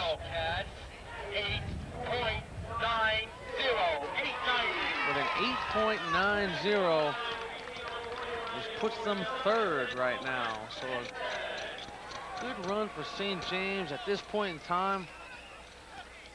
With about 15 teams left, they're in the money. Hey, have a drink, sweetheart. It's been a long, hot day. Couple squeegeeing. That all-out squeegeeing going on the track. Right now, JR, me and you are going to take a little side step, and we're going to throw it down to Trish Bergen, who's got her hands on another team. Trish. Okay, we're down here at the track with the Melville Time Bandits. Guys, you did an excellent job. Are you happy? Very happy. We practiced long and hard, and the results paid off. Okay, you have an awfully young team here. Do you think that helps you out a lot? Definitely. Especially in this event, you need a lot of legs and good looks, so we got both of that. You guys are too much. Someone took a spill when you guys were down here. Does that slow you down at all, or what? It could, as long as you don't get tangled in a hose and get it stretched. That's what we're looking for, a straight stretch. Good times. Great, excellent job. Very good. Jim, back to you. Thank you. Couple little stretches for the West Hempstead Westerners as they patiently wait their turn. West Hempstead is the record holders in this event at 864. It was set a few years ago in 1991 at this track. Well, it's a good chance some of those same guys are on this efficiency line for them too. So you take a little pride in that factor when you're the state record holder and you step up there. Everybody's holding the program and the scorecard. They look right up there. They see you're the state record holder. So everyone kind of says, hey, check these guys out. They're going to be pretty good. That's true.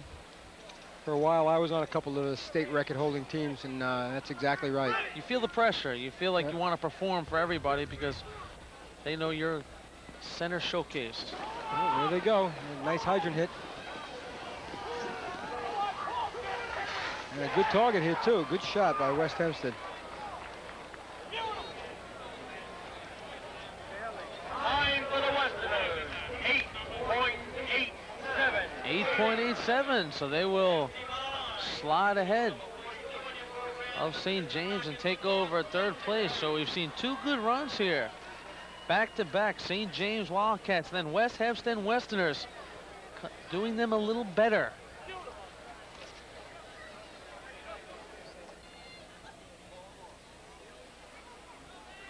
Well, I would think about now, Central Islip has started to brew an air of confidence about themselves as they have really put on quite a show here today.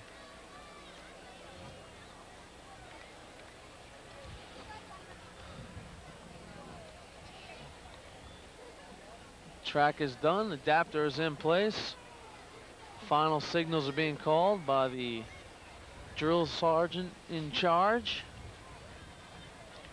That's Henry, their old driver, who's starting them. And as big as he is, I guess they have to listen to him. Sort of the same look you see on an Olympic track runner right before they start. And there they go. Nice shot coming here. And look at the formation heading towards the target. Wow, wow.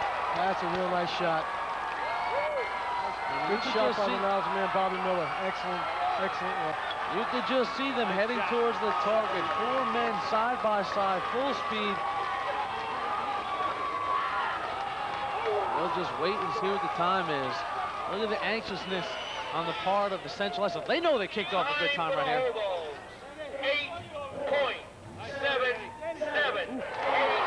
8.77.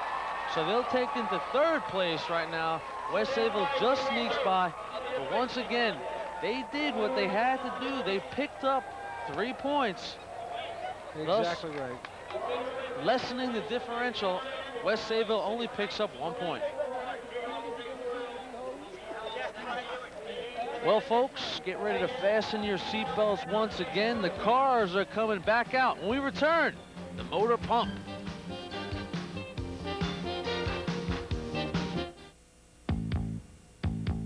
Maybe it starts out with just a look. Then it leads to some angry words. And if it isn't stopped, it can fill a community with hate and anger and even violence. This is Mario Cuomo. If there's a racial problem in your area, please call New York State's new toll-free hotline. Call at the first sign of any racial trouble so that you can stop it before it can explode. Okay, we're here right now with the Central Islip Hobos. You guys just did an amazing job. You had the stand on their feet. They were applauding for you guys. How did that feel?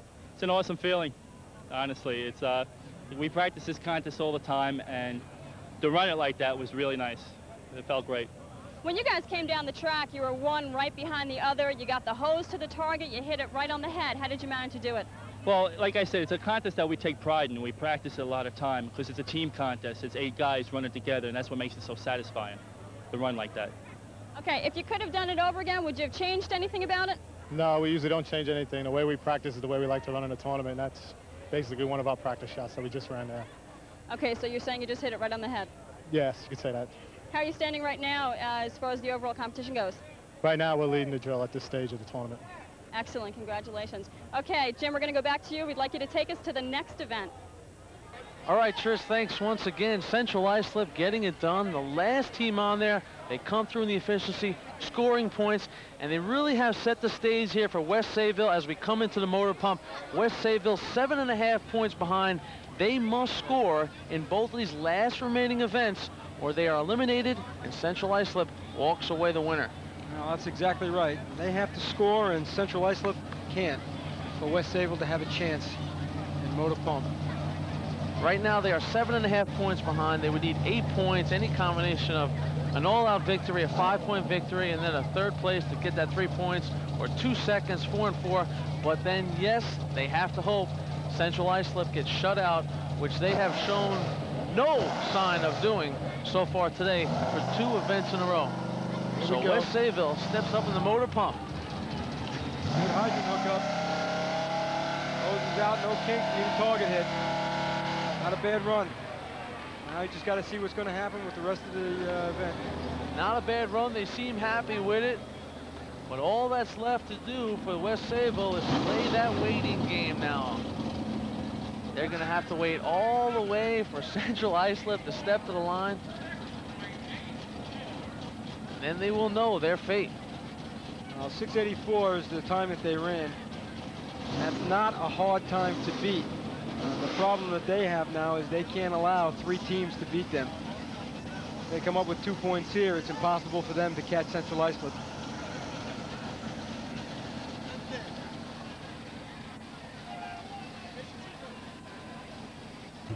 Stepping up now, our number 42 squad, the Lindenhurst Piston Knockers.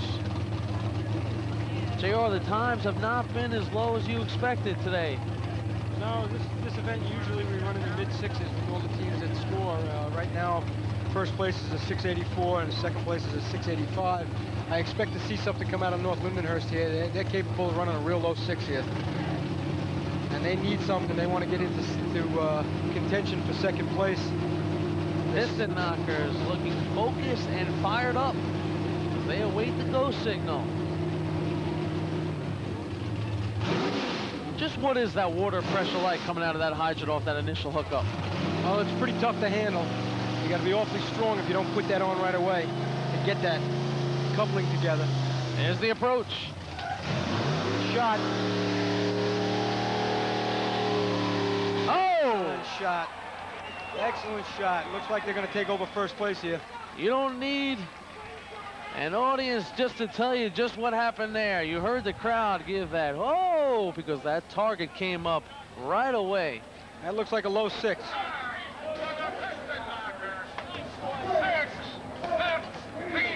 The Piston Knockers with a 6:15, they take over first place in the motor pump.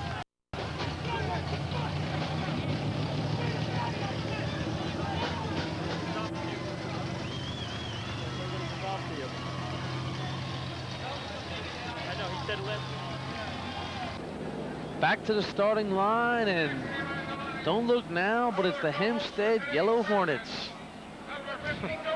Playing for pride, as they say in the old schoolyard. Playing for pride, but as we said, if you can't get the big cheese here, the state championship, the individual events will do just fine in that trophy case. It looks like the Yellow Hornets are running for what you said it was pride, and also trying to get into the 5th or 4th place position in the tournament. Try to get a overall time, overall point trophy. Of course, it's not bad to have a state record under your belt. 572 is the mark to go for, held by Patchogue. That's going to be tough. 6:15, Lindenhurst holding the lead right now in the motor pump. The North Lindenhurst boys coming in and overtaking West Sayville, who was holding second at 684, and here go the Hornets. Yeah, miss at the hydrant.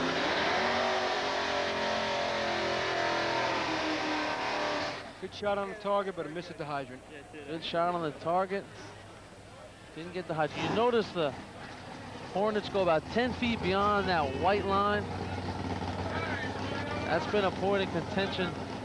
JR's all day, but they certainly have the hat of the day. Look at one of those guys packing the hoses into that Yellow Hornets truck as we pull out a little bit.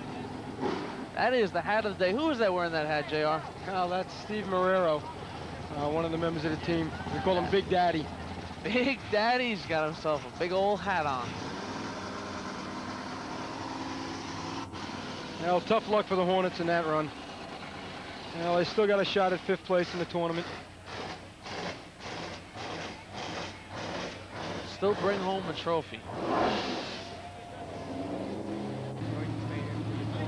The wind has picked up a little bit. Is that a factor? We've seen a couple of companies have a good hookup, get the hose down, and they just could not hit the target. Does the wind have anything to do with that, JR? Well, sure. What we were talking about before about getting 10 feet past that line, it's important for that factor also, because it doesn't give the wind that much of a chance to affect the shot. Also, from shooting far back, not only is the wind a factor, but it's tough to see the target. Sure, because the spray of the hose opens up so much in front of your eyes, you just lose all perception. And that target is not too big. That's probably only 6 inches by 6 inches, I'd imagine. That's right. You got to be right there. Oyster Bay all set to go. See what they can do. 6:15, the mark to beat. Good shot on the hydrant all by himself. Back a little bit on the line. Oh! Excellent shot on the target. An excellent shot.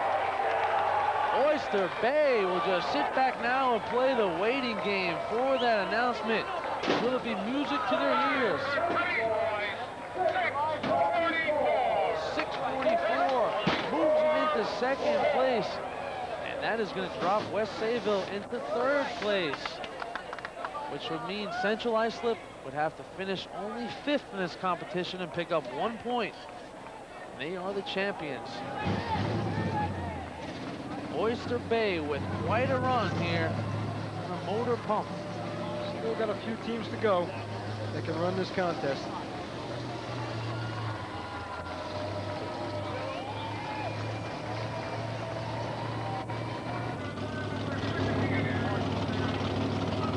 Fans still hanging out in numbers as night is about to fall upon us. The lights are on here at the raceway. Patchogue, 40 Thieves, our next contestant. What is Patchogue hoping for right now? They got to take over North Lindenhurst by beating a 6.15, the best run of the day that we've had so far here in the motor pump, and their work is cut out for them. Well, they have the capability. They hold the state record at a 5.72, and they've broken their own record a number of different times to get to that point. So they do have the possibility of breaking into first place here. They're just going to have to run one of those shots again where everything works right. Patchogue overall with 7 points on the day. North Lindenhurst 9.5. So Patchogue, they could take over and get that 5 points.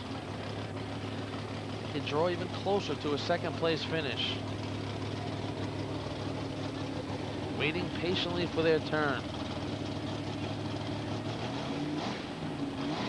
JR, when you look at this motor pump, it's been some late night fireworks that has done it these last few times.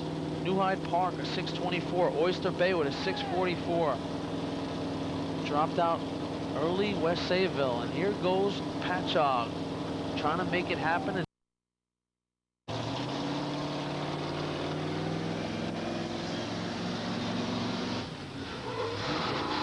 shot at the hydrant. They got the hose out. Excellent shot. Not bad. Good shot. Good shot. You can see the emotion right there on Patchogue. You think that guy's fired up right there? Just sit and wait now, baby. That was an excellent run. Hell of a pass. Make it look easy.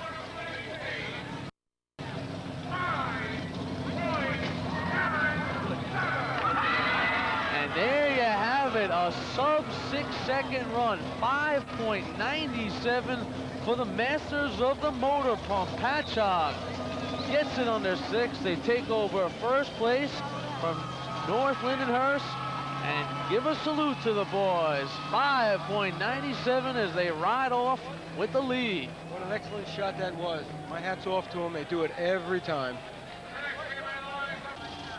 Central Islip, the Hobos. You're looking right there at the 1993 New York State champions. It is academic at this point in time. West Sayville has dropped out. They will not be able to pick up enough points in the motor pump to achieve that 8 points they would have needed to catch Central Islip. Central Islip would have had to have been shut out in these last two events, but it doesn't even matter now. They are uncatchable, and you can see they know it. This is still quite an exciting run for them. They still want to perform for the crowd. They still want to go out looking like champions, too, in the last two events. And I can guarantee they're going to go for a good shot here and a good shot in the final event buckets. I mean, why not? Yeah. Hey, you got nothing to lose, right? It's not too often you get out here in the state championship able to show your skills. They've been doing it all day in this number 62 slot. Let's see what the CI Hobos have to offer.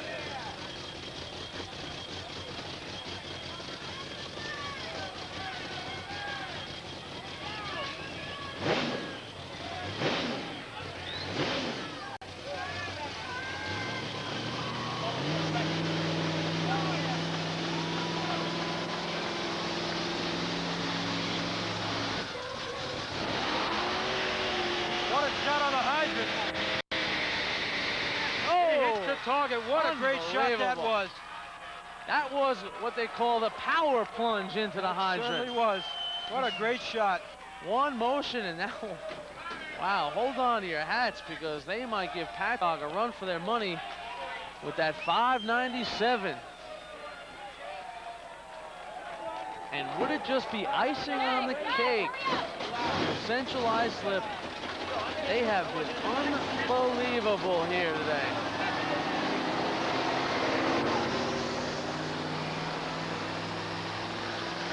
Central Islip riding off into the sunset as champions.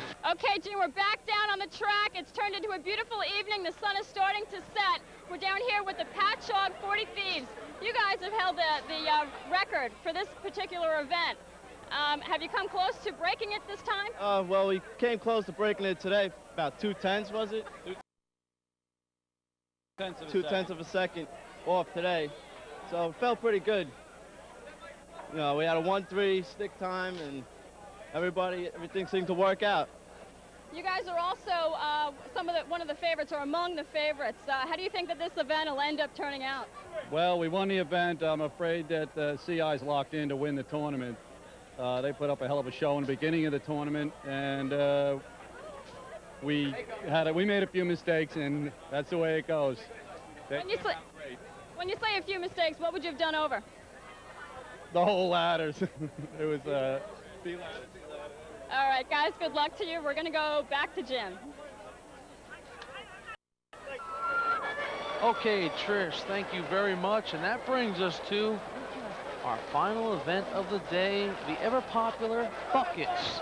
The Bucket Brigade. Basically, 12 men, 12 5-gallon buckets, 1 45-gallon drum, a 25-foot ladder, and J.R. Cottrell will tell us what the object is. Well, very simple. You have 12 guys on a team. You'll have one standing on the arch after he climbs the ladder, 3 on the ladder, and 1 at the bottom lifting the buckets. They pass the buckets up the ladder. The man on the arch dumps it into the barrel, and the other 7 guys on the team pass the buckets that they fill out of the trough on the street to the lifter. As you can see the run going right now, which seems to be a very good run for West Sayville.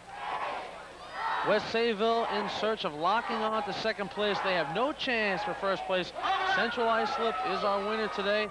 But West Sayville is in a battle with North Lindenhurst and Patchogue to lock down a second place finish.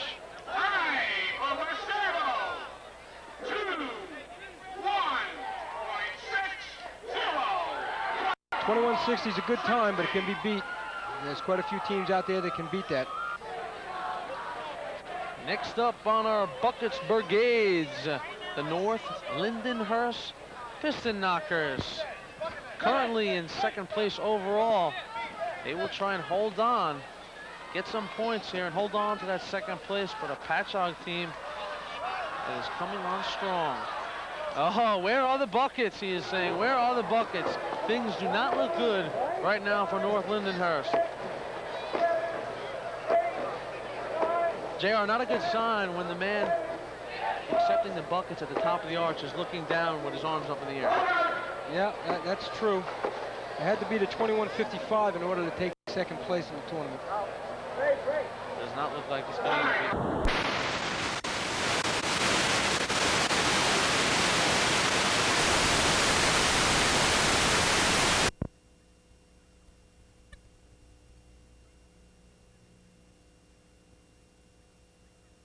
Seems to be the way it goes in the state drills, and actually this is pretty early for buckets to be run. Normally we're running them at 11, 12 o'clock at night, sometimes 2 in the morning.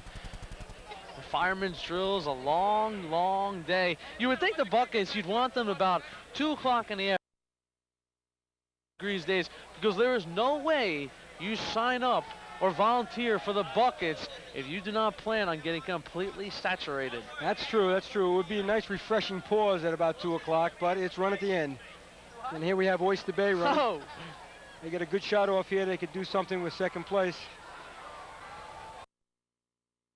Good shot going. Key here is for them not to drop any buckets. They got a nice pace going. They set well into the ladder.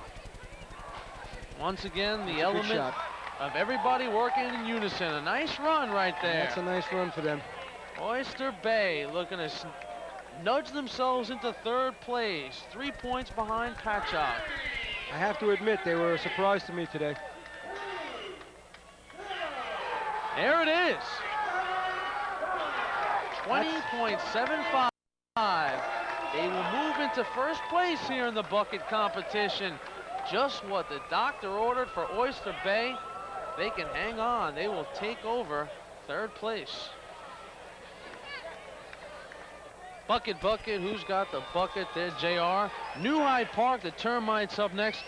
These are one of the guys you said to look out for in the buckets. Yeah, they're one of 3 teams that have run in the 19s in this event, and they've got nothing to lose at this point in the tournament, so I think that they're going to go for another 19, try to take over first place.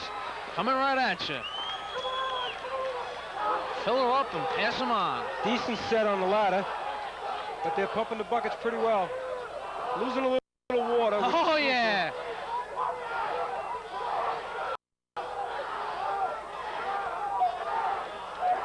excellent shot. Filled it in 11 buckets. Good shot.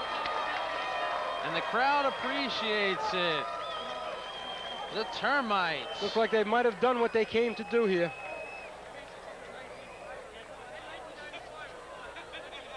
Waiting.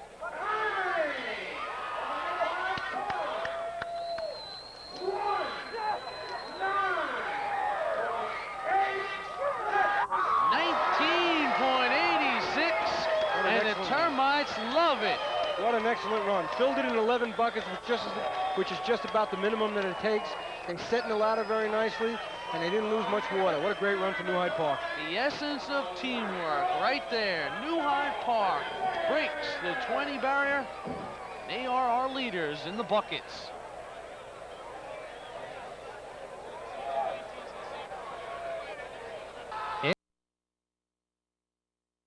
Here they come, Central Islip, nothing but gravy from here on in. Sort of a victory lap, JR. It certainly is, and it looks like that they're going to go for a first place trophy in this event too. Little water loss, and they missed a bucket, but it's still a hell of a way to go out. It's going to be no problem for Central Islip today. Quite a performance they put on. Still a decent time in this event, even though they missed a couple of buckets.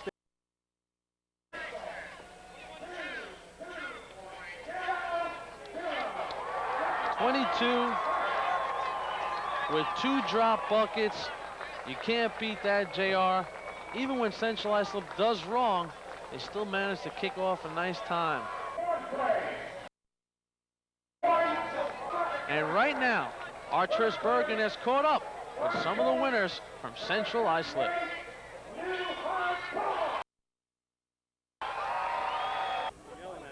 Okay, that's it for the 1993 Firemen's.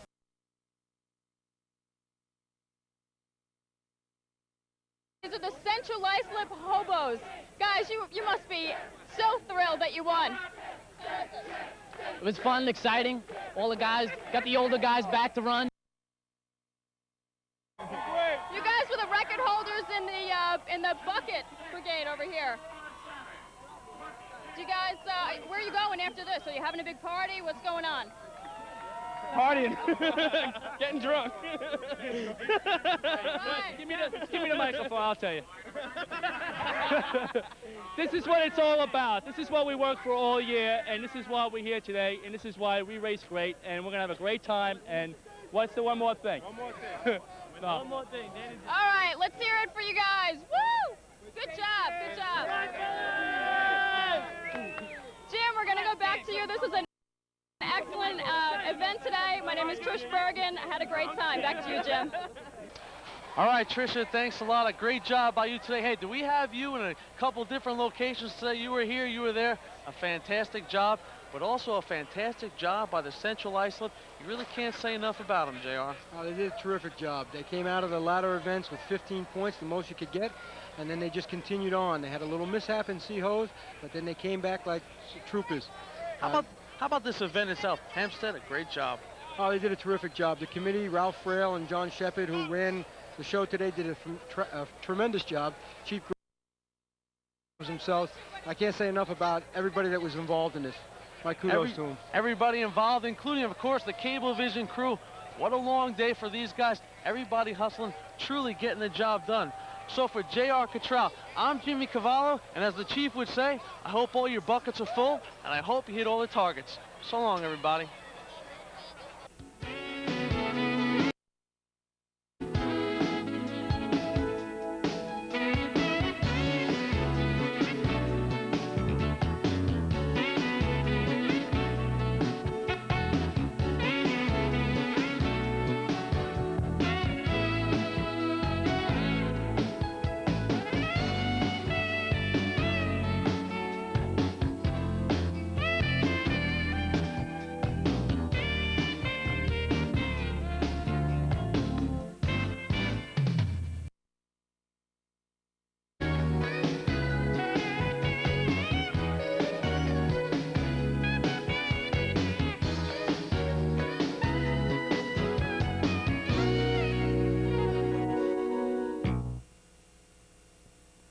The following program is being presented